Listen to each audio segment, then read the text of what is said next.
Internet, I'm Matt Brickman. This is the 734 from WCCO. Happy Friday. We know most of you are about to head out to work, so let's get you started with the weather, and it is cold again. At least it won't snow today. There's that. Skies are clear, looking live over St. Paul this morning, but we do have a wind chill advisory in effect for most of Minnesota. Everything west and south of the Twin Cities, and actually the Southwest Metro too, feeling like 25 to 35 below this morning. We're going to have sunshine today. Doesn't do us a whole lot of good. Those clear skies really across the upper Midwest. Only 13 for a high this afternoon. A little bit better, less windy on Saturday. And then Sunday, we do have a chance for some snow, but it looks like it's probably going to stay south and southwest. So we'll watch that one through the weekend. Do you want more snow? I think I'm okay with a little bit of a break. Minnesotans love lists. We love being number one.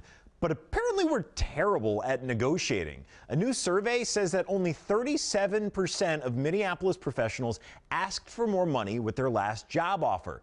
That was dead last of the 28 cities researchers checked. So what do you think is going on here? Does Minnesota nice just mean not asking for more money, being happy with what you get? Or maybe you're more than happy to ask for some more dough? Let us know your opinion on Facebook and Twitter. We're going to share a few of your comments coming up in a few minutes.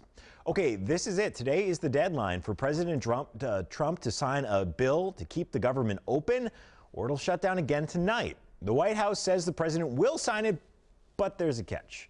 The bill only includes $1.4 billion for a wall. Trump wanted $5.7 billion. But if the president declares a national emergency, he doesn't need Congress to sign off on what he wants to do, which reportedly is an extra $8 billion in funding to build that wall.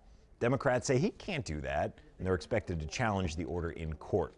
We are still trying to find out what happened in Nevis last night. We know there was a shooting involving a police officer and that a suspect was arrested, but that's it. Police aren't saying much yet. We do have a crew up in Nevis, and we'll update that story as soon as we can. Well, how often do you think about what you throw away? Investigators say a piece of trash is what helped them track down a murder suspect. Yesterday, prosecutors charged Jerry Westrom with killing a woman in 1993. Police first used an online genealogy website to identify him. The Hennepin County attorney says what they did next was just good police work.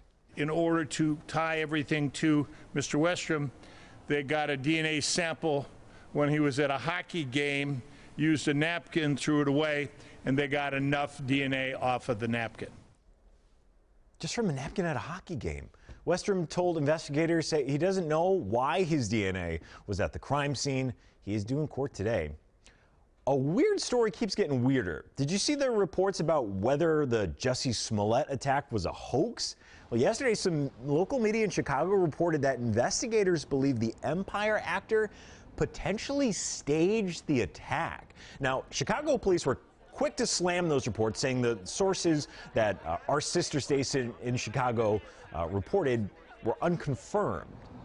There were also reports that Smollett's character was being written off the show Empire, but Fox said that's not true. So a lot of back and forth here.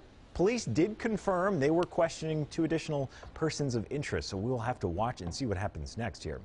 Okay, so imagine you're hiking. You come face to face with a mountain lion. How would you feel? Guy in Colorado sounds remarkably casual about it all. I turned around and just was pretty bummed out to see a mountain lion chasing after me.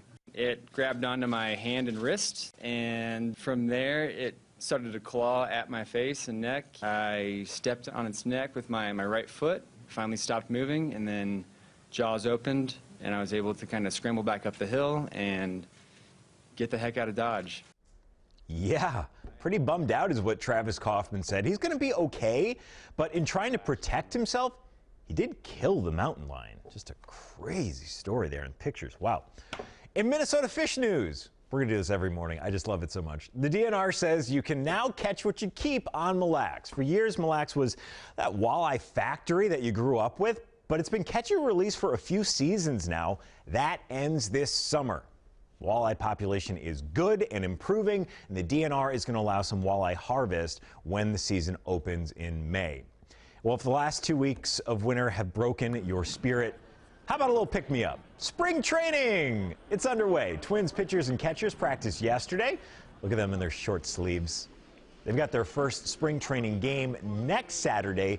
Real baseball comes real early this year. The home opener at Target Field is on March 28th. I just hope it's not snowing. All right, look at this. Somebody shot a dove with a blow dart last week, and look at that. That's the x-ray there. The dart just missed the bird's heart, but vets were able to pull out the dart, and the dove's getting better. The Wildlife Rehabilitation Center, they're cautiously optimistic that the dove is going to be okay. And this caught our eye. I mean, how could it not?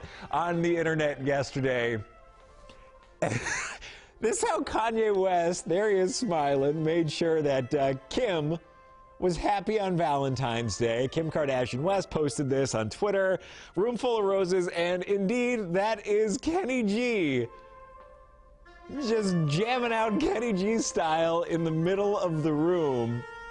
The big question on Twitter yesterday was, how does Kenny G get out of there? Did the flowers come first, or did he? Because there's not like a clear walking path. He seems to be completely surrounded. And I really want to know what he charged, because this was not just a favor. Kenny G is cashing that check. I want to know how big the check was. Okay. Speaking of checks, let's get back to today's talker. New survey says Minneapolis professionals are terrible at asking for more money in contract negotiations. Only 37% of people surveyed said, yes, give us more dough. So I kind of wondered, Cole, is he our digital guy, Cole? I kind of wondered, is this like Minnesota nice, just like not wanting to argue, not wanting to get in fights? I could see that as being part of it. You think that's it? I mean, listen, I'm always more than happy to ask for more money. People are not always happy to say, yes, we'll give you more money, but what's the response? I bet Kenny G's not afraid to ask for more money. No. So he's got to have gotten like 50 grand for that at least, right? I would think so. Okay, Yeah. We got Justine saying, I feel like if I asked for more money, the employer would get the wrong impression of me and look past why I really applied for the job. You are worth that extra money, Justine. Ask for more. What's the worst? They say no? Yeah, then we have Jen saying, I'm not afraid to ask for more money. Believe in yourself always. Yes, I think that's a great, great message. And then we have Carol saying, I'm 67 on Social Security. I asked and no response. Yeah, you know, the government's not really great at getting back to you so quickly on that sort And of then thing. we have Jason DeRush with a little barb. I'm guessing Matt is great at negotiating pay because that's a heck of a fancy sweatshirt. Oh, this is a beautiful Twin Cities company.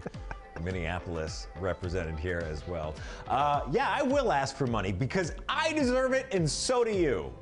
That's it for now. This is the 734 on payday.